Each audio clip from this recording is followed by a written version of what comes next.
በስመ አብ ወወልድ ወመንፈስ ቅዱስ አሐዱ አምላክ አሜን።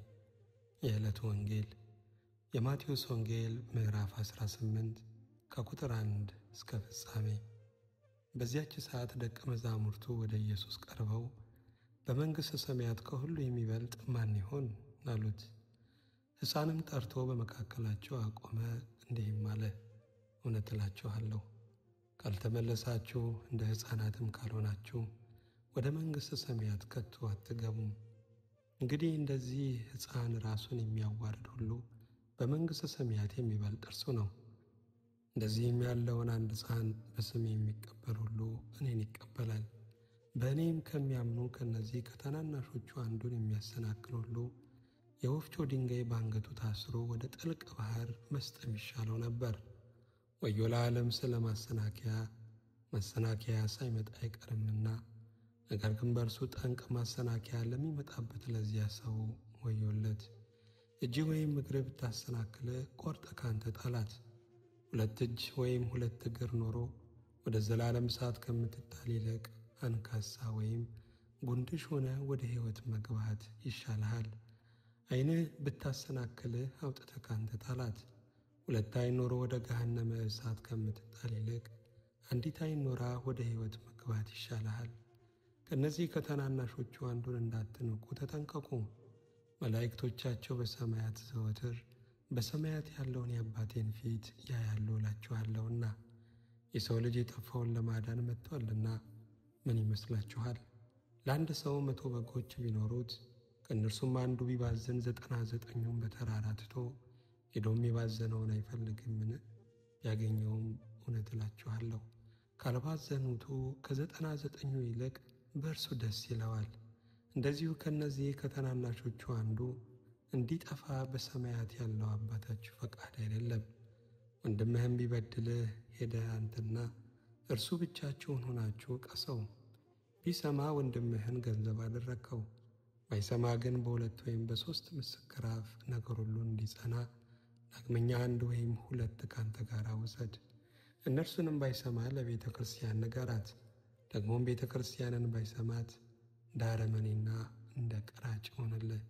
እውነት እላችኋለሁ በምድር የምታስሩት ሁሉ በሰማይ የታሰረ ይሆናል፣ በምድርም የምትፈቱት ሁሉ በሰማይ የተፈታ ይሆናል። ደግሞ እላችኋለሁ ከእናንተ 2 በምድር በማናቸውም በሚለምኑት ነገር ሁሉ ቢስማሙ በሰማያት ካለው ከአባቴ ዘንድ ይደረግላቸዋል። 2 ወይም 3 በስሜ በሚሰበሰቡት በዚያ በመካከላቸው እሆናለሁና።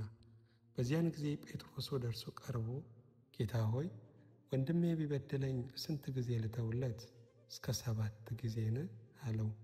ኢየሱስም እንዲህ አለው፣ እስከ 70 ጊዜ 7 እንጂ እስከ 7 ጊዜ አልልህም። ስለዚህ መንግሥተ ሰማያት ባሮቹን ሊቆጣጠር የወደደን ንጉሥ ትመስላለች። መቆጣጠርም በጀመረ ጊዜ 1000 መክሊት ዕዳ ያለበትን አንድ ሰው ወደ እርሱ አመጡ። የሚከፍለውን ቢያጣ እርሱና ሚስቱ ልጆቹም ያለውም ሁሉ እንዲሸጥና ዕዳው እንዲከፈል ጌታው አዘዘ። ስለዚህ ባሪያው ወድቆ ሰገደለትና ጌታ ሆይ ታገሰኝ፣ ሁሉንም እከፍልሃለሁ አለው።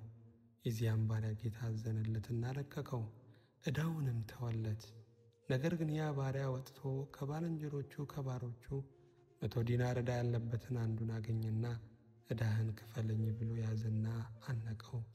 ስለዚህ ባልንጀራው ባሪያ ወድቆ ታገሰኝ፣ ሁሉንም እከፍልሃለሁ ብሎ ለመነው።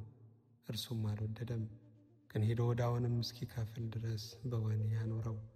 ባልንጀሮቹ የሆኑ ባሮችም ያደረገውን አይተው እጅግ አዘኑ። መጥተውም የሆነውን ሁሉ ለጌታቸው ገለጡ። ከዚያ ወዲያ ጌታው ጠርቶ አንተ ክፉ ባሪያ፣ ስለ ለመንከኝ ያን ዕዳ ሁሉ ተውሁልህ።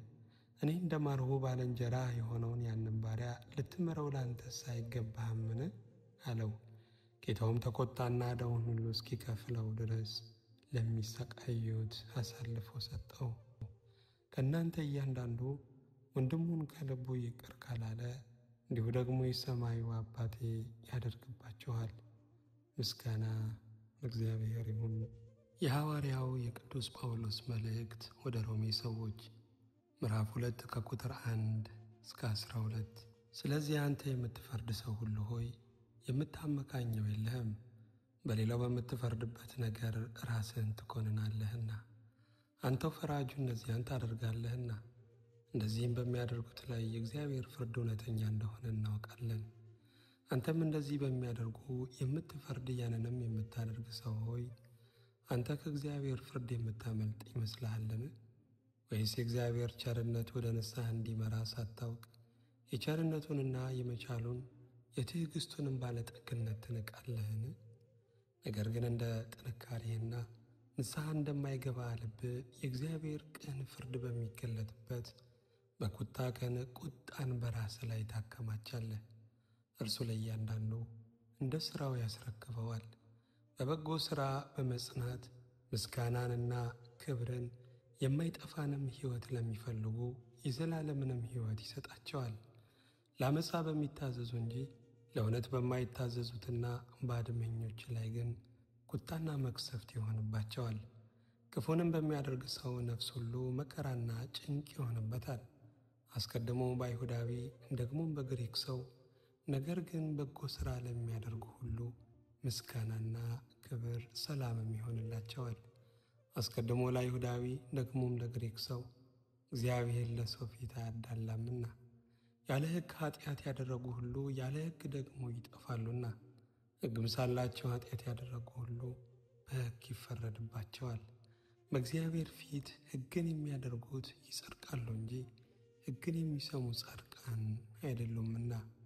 ምስጋና ለእግዚአብሔር ይሁን። የሐዋርያው የቅዱስ ጳውሎስ መልእክት ወደ ቲቶ ምዕራፍ 2 ከቁጥር 1 እስከ 9። አንተ ግን ሕይወት ለሚገኝበት ትምህርት የሚገባውን ተናገር። ሽማግሌዎች ልከኞች፣ ጭምቶች፣ ራሳቸውን የሚገዙ በእምነትና በፍቅር በመጽናትም ጤናሞች እንዲሆኑ ምከራቸው። እንዲሁም አሮጊቶች ሴቶች አካሄዳቸው ለቅዱስ አገልግሎት የሚገባ የማያሙ፣ ለብዙ ወይን ጠጅ የማይገዙ፣ በጎ የሆነውን ነገር የሚያስተምሩ ይሆኑ። ቆነጃጅትም የእግዚአብሔር ቃል እንዳይሰደብ ባሎቻቸውን የሚወዱ፣ ልጆቻቸውን የሚወዱ፣ ራሳቸውን የሚገዙ፣ ንጹሖች፣ በቤት የሚሰሩ፣ በጎዎች፣ ለባሎቻቸው የሚታዘዙ እንዲሆኑ ይምከሯቸው። ጎበዞችም እንዲሁ ራሳቸውን እንዲገዙ ምከራቸው። የሚቃወም ሰው ስለ እኛ የሚናገረውን መጥፎ ነገር ሲያጣ እንዲያፍር በነገር ሁሉ መልካምንም በማድረግ ምሳሌ የሚሆን ራስህን አሳይ። በትምህርትህም ደህንነትን፣ ጭምትነትን፣ ጤናማና የማይነቀፍ ንግግርን ግለጥ። ባሪያዎች ስለ መድኃኒታችን ስለ እግዚአብሔር የሚሆነውን ትምህርት በሁሉ ነገር ያመሰግኑ ዘንድ ለገዛ ጌቶቻቸው እንዲገዙ በሁሉም ደስ እንዲያሰኙ ሳይቃወሙና ሳይሰርቁም በጎ ታማኝነትን ሁሉ እንዲያሳዩ ምከራቸው። ምስጋና ለእግዚአብሔር ይሁን። መጀመሪያይቱ የሐዋርያው የቅዱስ ጴጥሮስ መልእክት ምዕራፍ 3 ከቁጥር 1 እስከ 7። እንዲሁም እናንተ ሚስቶች ሆይ ከባሎቻችሁ አንዳንዱ ለትምህርት የማይታዘዙ ቢኖሩ በፍርሃት ያለውን ንጹሕ ኑሯችሁን እየተመለከቱ ያለ ትምህርት በሚስቶቻቸው ኑሮ እንዲገኙ ተገዙላቸው። ለእናንተም ጠጉርን በመሸረብና ወርቅንም በማንጠልጠል ወይም ልብስን በመጎናጸፍ በውጭ የሆነ ሽልማት አይሆንላችሁ። ነገር ግን በእግዚአብሔር ፊት ዋጋው እጅግ የከበረ የዋህና ዝግተኛ መንፈስ ያለውን የማይጠፋውን ልብስ ለብሶ የተሰወረ የልብ ሰው ይሆንላችሁ። እንዲህ በቀድሞ ዘመን በእግዚአብሔር ተስፋ ያደረጉት ቅዱሳን ሴቶች ደግሞ ለባሎቻቸው ሲገዙ ተሸልመው ነበርና፣ እንዲሁም ሳራ ለአብርሃም ጌታ ብላ እየጠራችው ታዘዘችለት። እናንተም